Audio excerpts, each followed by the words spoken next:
Standard 12 तमाम student अस्सलाम वालेकुम। आज हम पार्ट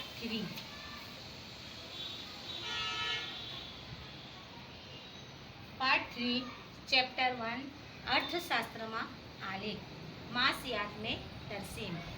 इससे पहले पार्ट 1 और पार्ट 2 में हमने आलेख की तारीफ यानी कि तरसीम, तस्वीर की तारीफ, ये सब हमने जानकारी हासिल की। पार्ट 2 में हमने उसकी अहमियत के बारे में जाना। अब हम पार्ट 3 में आकृति के आलेख दौड़ती वखते ध्यान में राखवानी बाबतों विशेष मालूमात हासिल करेंगे। यानी कि उर्दू में आएगा तस्वीर के तरसीम बनाते वक्त ध्यान में रखने वाली बातें। तो याद रहे कि ये भी तुम्हारा सवाल बोर्ड के लिए IMP है, 3 मार्क्स में पूछा सकता है। इसके होंगे 6 पॉइंट आएंगे, जो मैं तुम्हारे को पहले भी बता चुकी हूँ कि मैं जितने भी पॉइंट लिखती हूँ वो मैं पूरे के पूरे जवाब नहीं लिखती, बल्कि मैं उसको शॉर्ट लिखती हूँ और शॉर्ट लिखने के बाद मैं तुमको समझाती हूँ। अगर तुम्हारे को समझ में नहीं आता है तो यही पॉइंट को तुम लोगों अपनी नोट में उतार कर मैं जो बोलती हूँ वीडियो उसको देखेंगे तो मुझे यकीन है कि तुम्हें याद करने की भी ज़रूरत नहीं पड़ेगी। इस तरह से तुमको समझ में आ जाएगा। और अगर समझ नहीं भी पड़ती है तो मैं लाइव जब जूम में होती हूँ तो तुम मुझे उस सवाल का जवाब पूछ सकते हो। तो हम आज सीखेंगे कि तस्वीर और तरसीम बनाते वक्त ध्यान में हमको कौन कौन सी बातों को रखना चाहिए। आज हम इसके बारे में जानकारी हासिल करेंगे। याद रहे कि ये सवाल तुम्हारा मोस्ट है। तो मेरा पहला सवाल आएगा, इसका पहला पॉइंट होगा कि तरसीम की शक्ल बनाते वक्त की बातों के अंदर पहला पॉइंट आएगा कि शक्ल के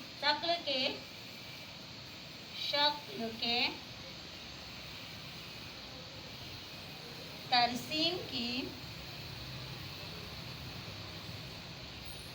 पसंदगी। अब शक्ल की तरसीम की पसंदगी किस तरह से करनी चाहिए? क्यों कि मैंने इससे पहले तुम्हें वीडियो में पहले के पार्ट 2 में बताया कि शक्ल और तरसीम यानी कि तरसीम 3 किस्मों की होती है। तो जब हमको शक्ल की तरसीम की पसंदगी हमको किस तरह से करनी चाहिए कि दी हुई जो मालूमात है हमको जो जानकारी दी गई है वो किस किस्मों की है, पहले हम उनको समझेंगे, उसे जानकारी हासिल लेंगे और इसके बाद हम तरसीम की पसंदगी करेंगे। एग्जाम्पल के तौर पर मेरे पास है, फर्ज करो कि अगर तस्वीर के अंदर चल का मतलब होता है मुतगय्यर, चल को गुजराती में कहेंगे मुतगय्यर।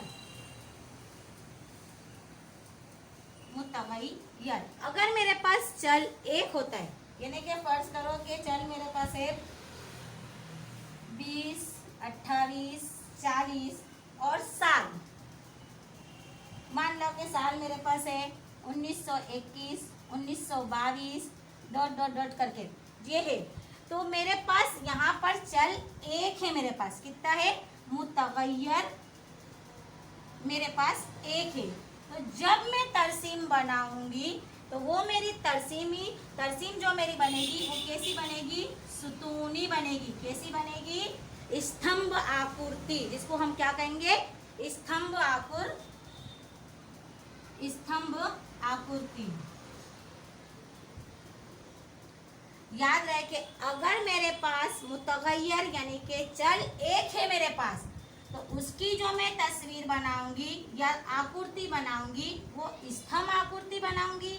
अगर चल मेरे पास यानी कि मुतगय्यर एक से ज्यादा है, मेरे पास एक से ज्यादा है, तो उसके लिए मैं जो बनाऊंगी वो पास की बनाऊंगी। काहे की बनाऊंगी? पास की। गुजराती में इसको बोलेंगे पासे पासेनी आकृति, पास की तस्वीर या तरसीम। लेकिन अगर मेरे पास चल यानी कि मुतगय्यर विभाग में है, जमात में है यानी कि, और वो एक से ज्यादा है, मसलन खानदान के कुटुंब के अंदर कौन कौन से हमारे होते हैं, आबादी के अंदर क्या होता है, ये तमाम के तमाम अगर मेरे पास एक से ज्यादा मालूमात है तो मैं उसके लिए बनाऊंगी विभाजित आकृति। इसको बोलेंगे उर्दू में विभाजित भी बना सकते हैं और वृत्तांश आकृति भी, यानी कि दायरी, क्या बोलेंगे, दायरवी, जिसको गोल जो बनती है, जो हम इससे पहले 8वीं 9वीं में सीख चुके हैं, वृत्तांश आकृति। तो याद रहे कि तरसीम की 3 किस्में हैं, स्तंभ आकृति, विभाजित आकृति या फिर पासे पासे आकृति, ये 3 है। और याद रहे विभाजित आकृति को हम दायरी आकृति यानी कि दायरी तरसीम भी कहते हैं। तो तरसीम की 3 किस्में हैं, सुतूनी तरसीम, पास पास की तरसीम और दायरी तरसीम। ये हुआ। तो याद रहे कि शक्ल की तरसीम की पसंदगी, कि हमारे पास, हम पहले को देखेंगे कि हमारे पास जो आने वाली मालूमात है वो किस किस्म की है। इस तरह से अगर हमारे पास चल एक है तो हम उसकी जो तरसीम यानी कि आलेख बनाएंगे वो सुतूनी बनाएंगे। लेकिन हमारे पास जो चल यानी कि मुतगय्यर एक से ज्यादा है, मान लो कि मुतगय्यर मैंने 20 दिए ले, साल मैंने 1921 भी दिए ले और 1923 भी दिए ले, तो मेरे पास बड़ा डबल होगा। तो इसके लिए मेरी जो आपूर्ति बनेगी यानी कि चल अगर मेरे पास एक से ज्यादा होगी तो मेरी आपूर्ति बनेगी पासे पासेनी यानी कि पास पास की तरसीम। और अगर मेरे पास विभाग के अंदर होंगे, जमातों के अंदर होंगे यानी कि हिस्सों में अंदर कोई होगा, तो मेरी वो जो शक्ल बनेगी वो दायरी बनेगी, जिसको हम 8वीं में पहले पढ़ चुके हैं। तो ये हुआ कि शक्ल की तरसीम की पसंदगी बनाते वक्त आने वाली जो मालूमात है, जो जानकारी है वो कैसी है, ये हम जानकर ही हम उसकी तस्वीर बना सकते हैं। ये बात को ध्यान में रखना चाहिए। इसके बाद का पॉइंट है मेरे पास, मेरा दूसरा पॉइंट है स्पष्टता यानी कि साफ। कि कोई भी तस्वीर जब हम बनाएंगे तो वो साफ होनी चाहिए। क्यों? कि हम अगर साफ तस्वीर नहीं बनाते हैं, हमारी जो तरसीम है अगर वो खराब इसमें बनती है तो सामने वाला जो है, क्योंकि उसके अटपटे जो आंकड़े हैं वो सामने वाले को समझ नहीं पड़ेगी, जिसके नतीजे में सामने वाला उसको आसानी से समझ नहीं पाएगा। इसलिए कभी भी हम शक्ल या तरसीम बनाएंगे तो वो साफ और सुथरी होनी चाहिए। उसकी लंबाई कितनी रखनी है, उसकी ऊंचाई कितनी रखी है, ये तमाम के तमाम बातें हमको याद रखनी है। इसलिए हमको जो मालूमात दी गई है, जिस मालूमात से हम जो तरसीम बना रहे हैं या शक्ल बना रहे हैं, वो साफ होनी चाहिए, जिसके नतीजे में जो सामने वाला है उसे वो आसानी से समझ सकता है। नंबर 3 है, तीसरा पॉइंट है मेरा स्केल नाप।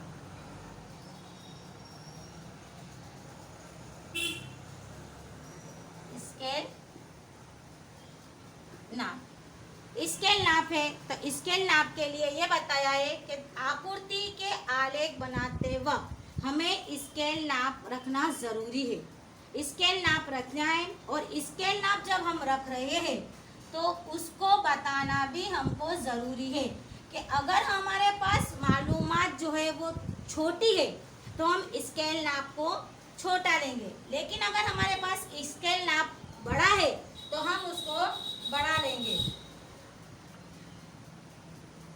तो याद रहे कि और स्केल नाप भी बताना ज़रूरी है। स्केल नाप जमड़ी यानी कि दाएं तरफ हमको बताना ज़रूरी है।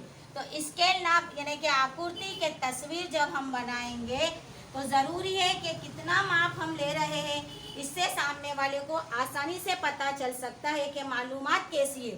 तो मालूमात अगर बड़ी है तो हम स्केल नाप बढ़ा लेंगे, और अगर मालूमात हमारे पास छोटी है तो हम उसका स्केल नाप छोटा लेंगे।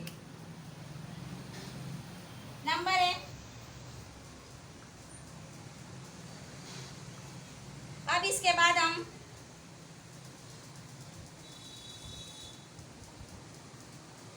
धरी। इसके बाद का मेरे पास पॉइंट है धरी यानी कि कहेंगे महवर, जिसको हम कहेंगे महवर। तो याद रहे कि महवर के अंदर हमारे पास 2 महवर है। स्केल जब हम स्केल नाप से कोई भी आलेख बनाएंगे तो उसके अंदर हमारे पास दो महवर होंगे, एक आएगा एक्स महवर और दूसरा आएगा वाई महवर। तो एक्स महवर पर हमेशा मुतगय्यर बताया जाएगा, एक मुतगय्यर, जबकि वाई महवर पर गैर मुतगय्यर। वाई महवर पर हम क्या बताएंगे? गैर मुतगय्यर, जिसको उर्दू गुजराती में कहेंगे स्वतंत्र चल और गुजराती में कहेंगे परतंत्र चल। ये एक्स और वाई, जिसको हम इस तरह से बताएंगे, एक्स और वाई, आड़ी और खड़ी। तो भाई यहाँ पर वाई महवर पर हम जो बताएंगे, तो जैसा कि बारिश है, पैदावार है, ये तमाम के तमाम जो हम बताएंगे वो वाई महवर पर बताएंगे। और मुल्क है, आबादी है, ये तमाम के तमाम हम चीज़ें एक्स महवर पर बताएंगे। यानी कि हमारे पास महवर कितने हैं? दो। स्केल नाप तो लेना ही है। स्केल नाप लेने के बाद उस स्केल नाप को जब हम आलेख बनाएंगे, आगे तुम्हारे लेसन में 5 मार्क्स का तुम्हारा आलेख आता है एग्जाम के अंदर, बोर्ड में भी। तो जब भी हमको मालूमात अगर छोटी है तो हम स्केल नाप छोटा लेंगे, और अगर मालूमात बड़ी है हमारे पास तो स्केल नाप हम बड़ा लेंगे। लेकिन याद रहे कि जब भी हम आकृति बनाएंगे एक्स महवर और वाई महवर को रखना जरूरी है। एक्स का मतलब एक्स महवर पर मुतगय्यर यानी कि चल होते हैं, आज यानी कि स्वतंत्र चल, स्वतंत्र चल जिसको कहेंगे मुतगय्यर, और इसको कहेंगे आजाद मुतगय्यर, मुतगय्यर आजाद मुतगय्यर। जबकि वाई महवर पर परतंत्र चल, परतंत्र चल, जिसको हम कहेंगे गैर मुतगय्यर। ये दोनों बातें हमको याद रखनी है कि एक्स, ये तुम्हारा सवाल भी आ सकता है कि एक्स धरी पर खाली जगह दर्शाए छे, तो एक्स धरी पर स्वतंत्र चल दर्शावવામાં આવે છે। यह दूसरा आएगा कि वाई में वाई धरी पर શું દર્શાવવામાં આવે છે? तो वाई धरी पर परतंत्र चल यानी कि वाई महवर पर गैर मुतगय्यर बताया जाता है। अब हमारा पॉइंट आएगा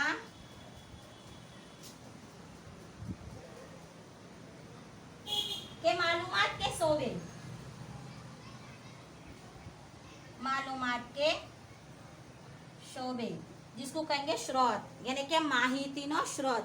अब ये मालूमात के शोबे हमको ये भी बताना है, इस जब हम बनाएंगे तरसीम तो नीचे हमको लिखना है कि ये मालूमात के शोबे हमको कहाँ से हासिल है और किस तरह से हासिल है।